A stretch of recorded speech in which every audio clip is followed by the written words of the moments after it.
everybody. Welcome to the Space Symposium. It is the 40th annual, and we are here in Colorado Springs. We're here actually with Carahsoft. This is Matt. They are our sponsors for this stream. We really appreciate them. Matt, welcome to the show. Yeah, I'm glad to be here. Yeah, so first of all, tell them a little bit about yourself. Yeah, so my name is Matthew. I'm a senior account manager over at Carahsoft. I've been with Carahsoft for about 4 years. I live out in Raleigh, remote work mostly.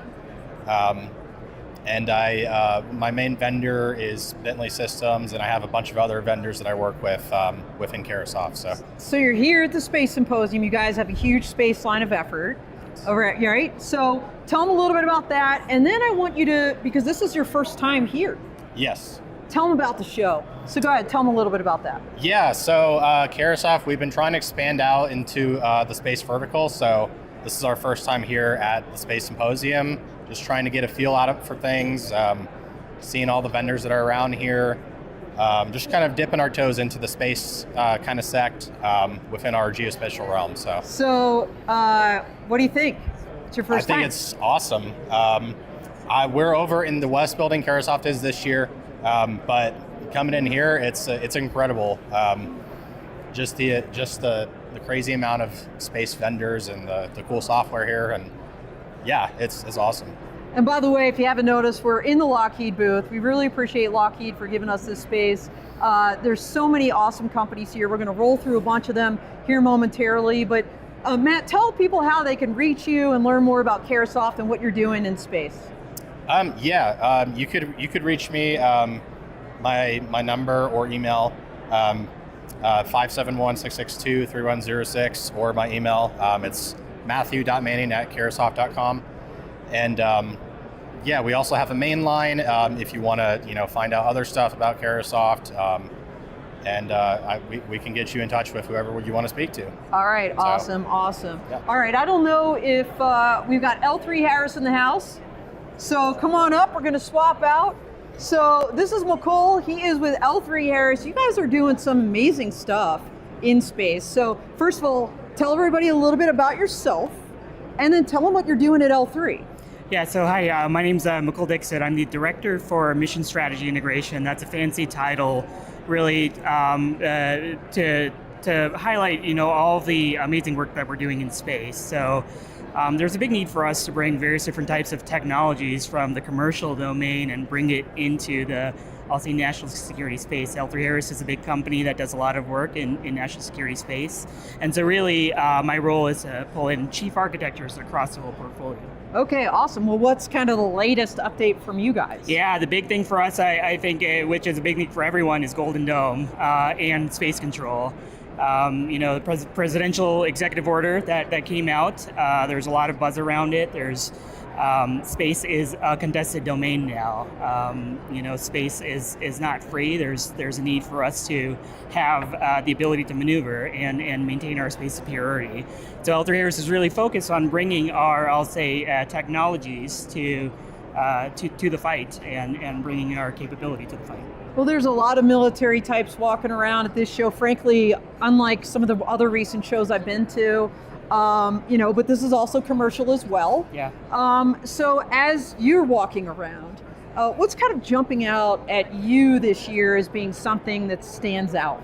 Yeah, I'll say, quite honestly, there has been a big shift in the space industry for the need to move fast and bring in commercial partners. So L3 Harris is really focused on, especially this year, to build new relationships with all the new entrants. There's a lot of, I'll say, venture capitalist money going towards new space entrants. A lot of new companies whose names I have not heard yet, but they're doing really cool things. And so we're working to build relationships with them and just learn all the new stuff that's going on. Well, amazing. So how can people learn more about your efforts and what L3 Harris is up to? Yeah, L3 Harris is very active on social media. You can find us on Instagram, Twitter, and as well as YouTube, and so our website as well. So l3harris.com, and you can find us there. Awesome. Well, thank you so much. Appreciate it. Nice to meet you. All right, PwC is up next in the house. So we're bringing Joe Sherman on down. Hey, so Joe, great to see you. Yeah, pleasure. So Joe, first of all, tell everybody a little bit about yourself, and what you do at PwC. Yeah, sure. So I'm Joe Skirman. I'm a partner at PwC, and I lead our AI services for the aerospace and defense sector. Oh, there's the buzzword of like the decade, Everywhere. right? AI, Yeah, right? So tell everybody a little bit about PwC and what you guys bring to the fight. Yeah, sure. I mean, we're a giant company. We're Yeah. all over the world, operate in almost every country and every city. Everything from audit and tax consulting to advisory consulting to software engineering to outsourced development, deals and acquisitions, private equity, you name it. Wow. And for AI, because that's your lane, what's kind of the latest update in terms of what you're doing at PwC for AI space? In 30 seconds? 30 seconds? 30 seconds or less? How's that? I'd say the latest trends right now are kind of going beyond the hype of Gen AI, but we're still in the situation right now where we're trying to educate our clients on what Gen AI is and how to deploy generative AI, but we're also looking at specific use cases. So for digital engineering or model-based systems engineering, design, more of the advanced use cases in building aircraft and spacecraft, that's where we're spending a lot of time, are in those individual line of business use cases. Okay, awesome. I know you've been super busy and you haven't had a lot of time to walk around the First moment on the floor. All right. Thanks for getting me out here. Yeah, no worries. In terms of space and kind of this event, what would you say, besides AI, you can say AI, but what would you say is trending? I mean, obviously AI is trending. Yeah, AI is. But I think right now, finding better capacity opportunities on satellites, like smaller, easier on the edge devices and packages that can be deployed easily. Like small swap components for or sensors? getting better rides, like just period. Okay. Everything kind of slimlining design. Yeah. But for me, someone that's in AI and isn't around people that much, but it's about the people and the relationship. So being here to connect, others and ourselves. We held a AI roundtable this morning. Yeah, tell me about that. So we had folks from Space Force to Firefly, to, you name it. They all came in, and everyone had different perspectives. So getting everybody talking and meeting each other was great. That is huge. Speaking of talking and getting together, how can people talk to you or get together with you and learn about what you're doing at PwC? Well, you can try to find me on pwc.com, but we've got a pretty big website as well. But you can just reach out on LinkedIn. Again, my name is Joe Skirman, so awesome. Also known as AI Joe. AI Joe, you heard it live here from AI Joe. Nice to meet you, Don. Much. Pleasure. Nice to meet you. Appreciate it. All right, we've got Airborne, a company called Airborne, coming up next. We've got David Koenig. So, David, tell them about yourself. Hi, I'm David Koenig. I'm the Vice President of Business Development and Customer Care at Airborne. Airborne, what is it about? Airborne, we build interconnect solutions and cable assemblies, power supplies, optical assemblies. Just recently acquired by Molex. Very happy to hear that. Happy to be part of that Molex team, and we're going to be a foundation of their new ADS defense business unit, so Aerospace and Defense Systems. So Airborne's going to be the foundation of building that business unit. Okay, awesome. Well, besides that acquisition, what would you say is new for Airborne? What's your latest update? So for interconnect technologies, we've got two things. One's a space-rated active optic cable. It's doing an electrical to optical conversion within our back shell. Additionally, we've got a product called Synergy that's a mini modular hybrid interconnect that has high-speed data, RF, or low voltage signals. So we're very excited about both of those. Awesome. I saw you guys at your booth. I took a picture. So how's it going at the show, and kind of what's your biggest takeaway so far? So honestly, I've been at the booth all morning. I haven't had a chance to walk around. But that's a great thing. It's the reason we're here. Is great interviews, discussions, interactions with some great engineers. And that's what we love about this show, is we're going to be talking to engineers and sharing our products and what we can offer them for their solution needs. Well, you raise a great point. For people that have not had the opportunity to come here, just from who you've seen coming through your booth, besides engineers, who would you say comes to this event? So that's the reason. From a space side, the only trade show we do is Space Symposium for that reason, because it's engineers, the people that we need to talk to and engage with. That's who's here, and that's that's why we come. Yeah, absolutely. I mean, there's military people here too, and there's engineers in that crowd. But what's interesting to me? So many international folks are here this year. I mean, last year was big, but it feels like bigger even this year. Yeah, which is really exciting. So, how can people learn more about Airborne and what you're doing? So our website is airborne.com. We've got all of our product listing there. We've got solution systems. Get your drawings, or you can email me direct at koenigd@airborne.com. All right, very good. Well, thank you so Thanks, much. Dawn. Nice to meet you. Nice to meet you. All right, very good. We're going to bring Lisa up now. I think she goes by the Lockheed Martian, but I'm not really sure. Hi. This woman is incredible. She's doing all kinds of research with NASA and others on behalf of Lockheed. So first of all, tell everybody hi and who you are. Hi, I'm Lisa May. I am the lead for strategy for deep space exploration, which is all of Lockheed Martin's robotic science missions, and the exciting things like OSIRIS-REx and Lucy, and missions that you probably heard about, so that are part of our 50 years of planetary mission success. So pretty exciting. I love doing it, and we definitely are the Lockheed Martians because we've been part of every NASA Mars mission. That's so incredible. And you're doing a Mars MSR. Tell them what MSR is.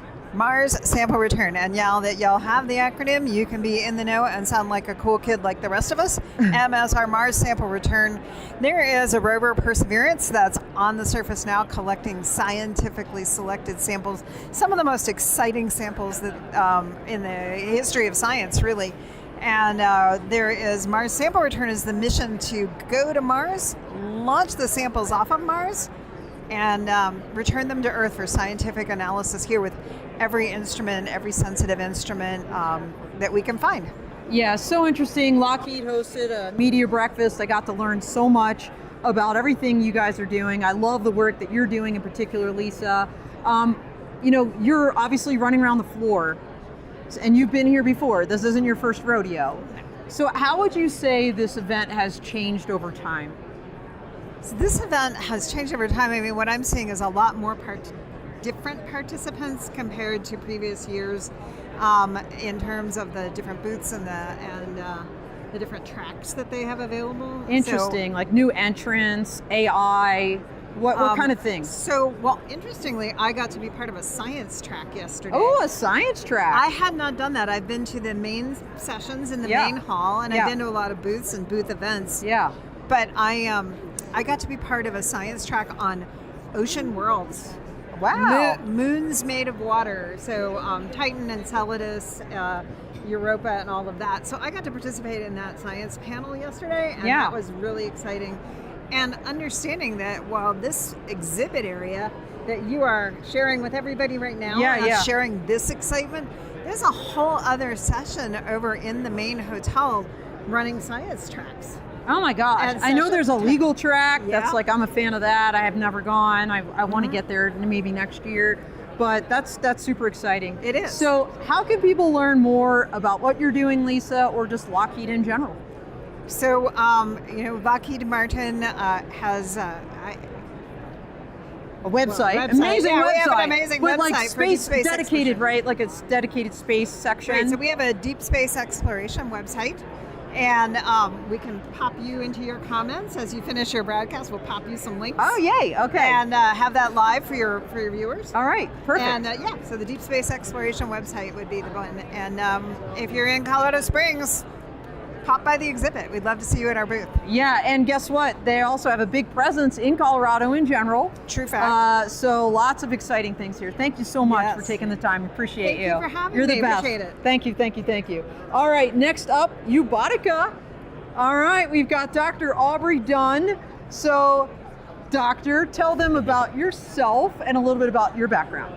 Sure, so I'm the CTO and one of the co-founders of Ubotica. We're headquartered in Ireland, in Europe. I have a couple of offices around Europe. This is my first time at Space Symposium, so enjoying it so far. In terms of what the company does, we effectively enable AI on satellites, so build AI systems to work on board satellites in order to turn satellites into autonomous and intelligent space agents. Well, okay, first of all, bad on me for not doing my own research. I had no idea you were from Ireland until just now. Loving the accent. And fun fact, on Autonomy Global, I think Ireland is like one of my, like the 5th most popular place that's reading my website. I'm glad to hear it. It's probably all our staff. It's probably your whole staff. So that's amazing. So is this your first show here at the Space Symposium? Absolutely, yes. So it's the first time we have a booth here. It's my first time to attend. Really enjoying it so far. It's vast, very big, and really we came here, I suppose, to understand a little bit more about the interactions with some of the US government departments in terms of what they're looking for, what they're asking for, where their interests are in terms of onboard AI. AI in general in space, it's taken quite a lot of time to be accepted, but I think it's fascinating at this conference in the last 2 days to see how it's really becoming accepted, and that's very good for us, obviously. But it's something that we can hopefully bring our 7 years of heritage to showing people how it's feasible and possible, and really solve some real world problems. Awesome. Well, you're not the only one from overseas to come to this show. Have you had a chance to look at some of the other booths, like the international presence that we've seen here? I haven't, unfortunately, had a lot of time. We've had quite a few visitors to our booth, so I've been trying to talk to those people. I've had a little bit of a wander around, and you're right, there is quite a lot of companies I recognise from the other side of the pond as well. But look, it's a really, really busy conference, and as I say, for us, the primary purpose here was to get more of a sense of the US space, and particularly the governmental side. Well, I don't need you revealing state secrets or anything, but what have you learned? Like, in other words, if someone's out there watching, they haven't had a chance to come here, and they're curious, like, what is the government looking for? What's the one thing you would say they're looking for? It's a great question, and we're still trying to figure some of this out. But I would say so far what we've seen is that there's quite a willingness to engage with smaller companies and private companies on the commercial side from some of the government departments, and I think that's really crucial for a company like us, because what we develop is relatively niche, but it solves what we think is a real world problem, and if we can align that with what some of the government departments are looking for, that's really interesting, and particularly around the area of maritime domain awareness, which is where we're really focused at the moment. So understanding what vessels are out there in the seas and in the oceans that are not otherwise detectable, and being able to detect these on board satellite using AI is we think unlocks a real capability that's not really being addressed at the moment. It's so interesting you said that. You're not the first one to tell me this today. I've been interviewing a lot of companies. Okay. And that maritime and space connection is so strong, and I didn't quite appreciate it until today, honestly, because the ocean is vast. Exactly. There's so many things out there, and how do you know what's out there in terms of mapping or just movement? From space. Absolutely, and I think the next step, if you think about that a little bit further, is you need to have low latency information. So if you find out 6 hours, 12 hours after you think that, it's too late. So you need to be able to action on that information. So what we do is, by deploying the AI on satellite, we get the information down in about 10 minutes. Wow. So we have a very low latency, which allows to action and interdict if necessary, and really make use of that information when it's timely. Amazing. All right, so how can people learn more about Ubotica if they want to connect with you? Sure. Or learn more? Yeah, so we're at booth 400 here in the supplier showcase, and then obviously our website is the next place to go to, so www.ubotica.com, and you can contact us through that and also see some of our tech. Amazing. Well, thank you so much. Well, thank you Appreciate very much, you. That's great. Thank you. All right, thanks. Good luck with the rest of the show. All right, we've got the Colorado Space Institute up next. We've got Tom Coakley. He is the executive director. So Tom, by the way, I learned this about Tom today. We have a very deep, actually, connection in terms of our Air Force heritage and working at the Air Force Academy. But tell them a little bit about yourself.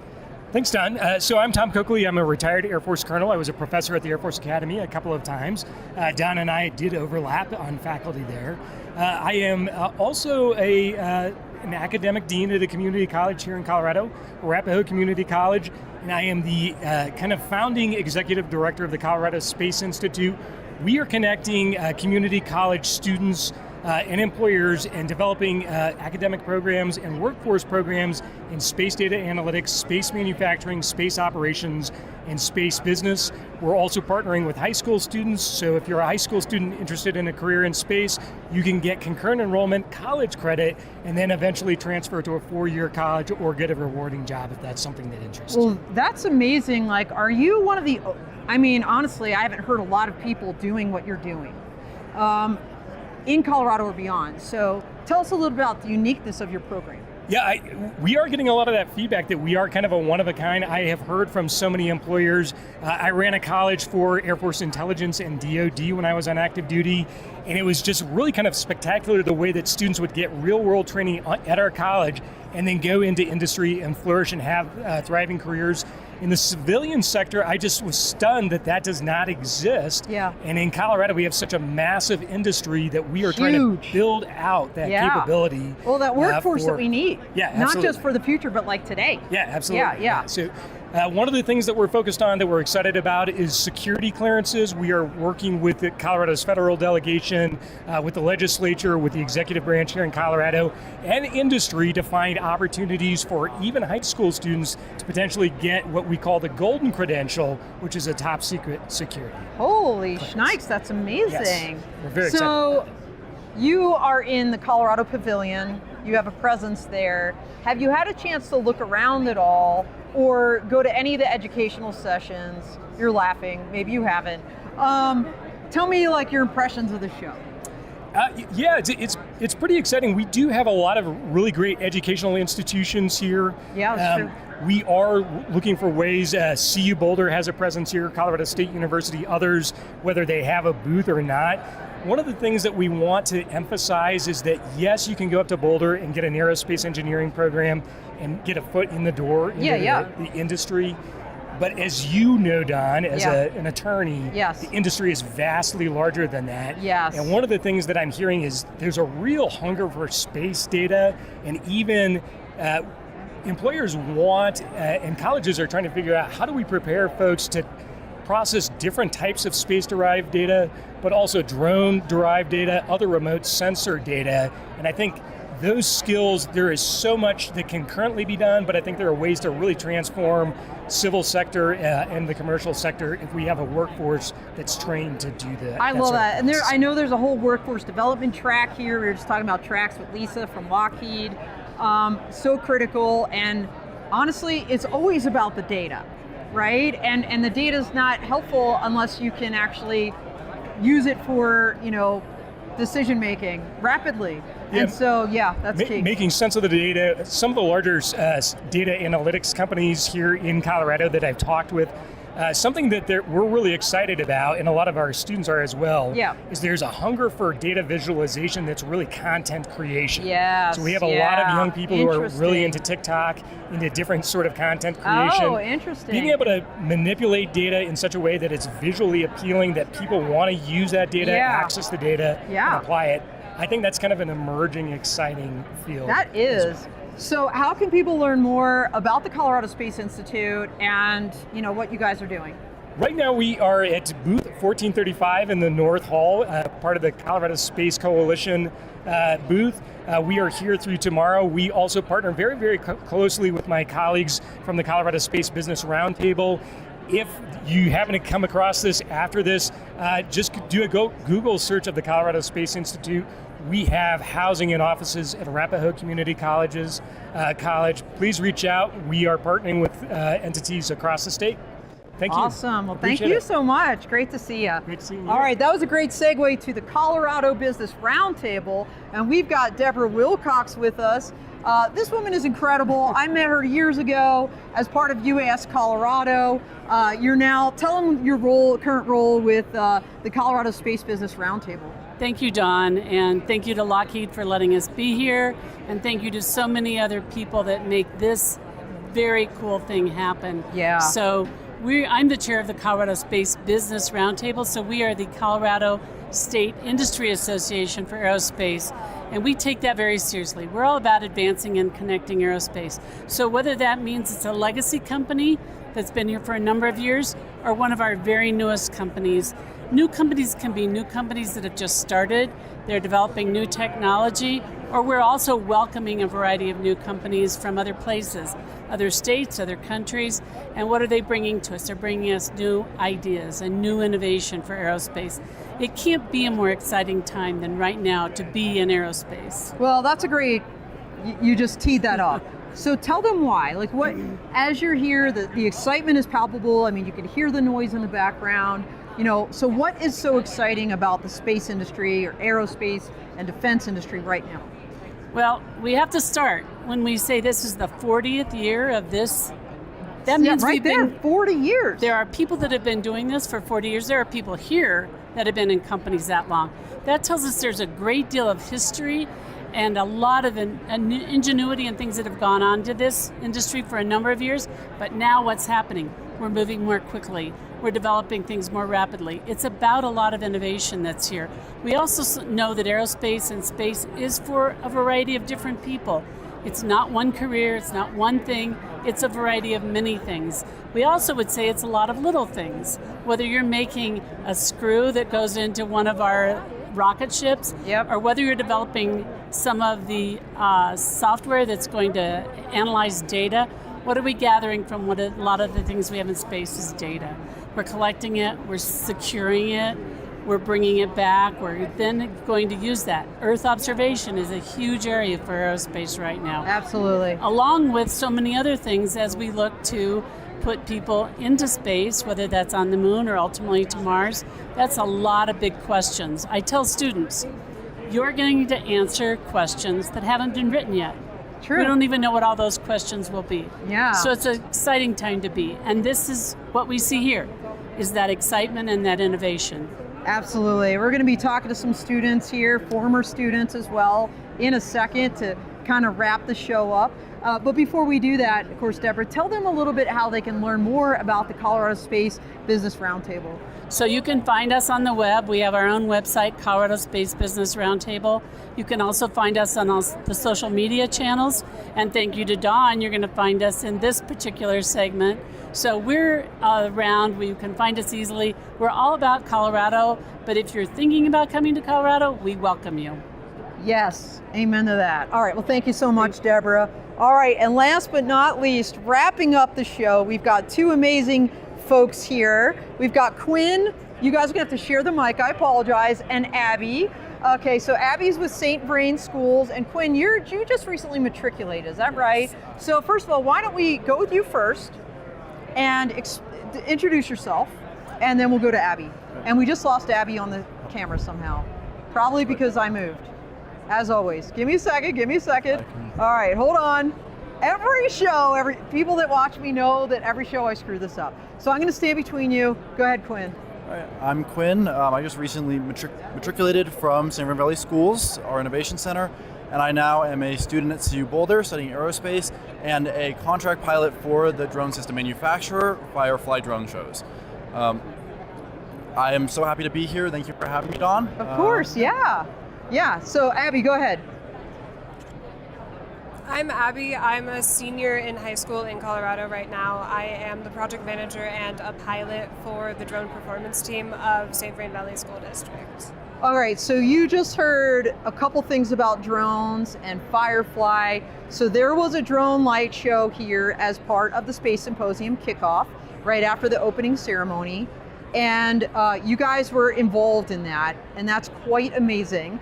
First of all, I love that drones are a part of this show and that you guys are doing drone swarms. So Abby, tell us a little bit about what that entailed and why it was so exciting. So for a few reasons, this was a really incredible opportunity for us. We started last May as a program, and since then, last night was our 23rd show. Wow. And the opportunity for us, there are so many students on the team that are interested in aerospace fields, such as myself and Quinn, among others. So the opportunity to come to the symposium and interact with people that are so involved with the aerospace industry and sort of put our names in the ring is incredible. The show itself took months to plan, from very initial conception to last night, and it was by all means a great success for us, and we couldn't be happier with how it went. You know what? I wasn't able to take pictures. I'm hoping I can access some. But Quinn, I'm gonna have it go back to you. And if you could tell us a little bit about, kind of what the show actually involved, the drone light show that you guys were involved in. So for all of our shows, our first step is finding a client, seeing their wants and needs, and then making sure it's feasible. Yeah. We have legal regulations, we have environmental regulations, and we have constraints on the abilities of our drones to make sure that we can put on a show. Yeah. And as soon as we get through that step, then it's just working with the client to get their vision across while supporting student education, making sure that our students are part of the animation process and the production process. They are directly interfacing with clients. Abby built most of the production of this show. Amazing. With the clients here. Yeah. And it is training for students across a variety of fields related to STEM and related to aerospace. Okay, awesome. Well, I'm going to go back to Abby, so hand that back to her. So the lights that were out there, like what images were you guys projecting in the show? So we had a bunch of similar things to what was in a laser show that was at the opening ceremonies of this week's events. We had an International Space Station with a spaceship docking on it. So cool. As well as things like the Hubble Space Telescope and a bunch of other very integral parts of the history of aerospace and space studies in general. That is so cool. You guys are amazing. So how can people learn more about St. Vrain and the programs there, what you guys are doing, and also Firefly, the drone kind of light show company? So I'll go with you with Vrain and you with Firefly. So St. Vrain has various different social media handles. You can find us at SVVSD, or the Innovation Center is the section of the district that we participate in on most social medias, and various different websites that are pretty intuitively named. Okay, excellent. And Quinn, we'll end with you. Tell them how they can learn more about Firefly drone light shows, and if somebody wants to actually have one, how they can hire you guys. Firefly is largely reachable online. It's Firefly Drone Shows. Just look us up, you'll find us. We also have plenty of, we have a YouTube account. They're big on TikTok. We're all over social media. But yeah, looking us up is the easiest way. That is awesome. Well, thank you guys so much. Really appreciate you. Congratulations on your success, and we look forward to following you guys. All right, thank you so much. All right, everybody, that is all she wrote. It is a wrap. We are out.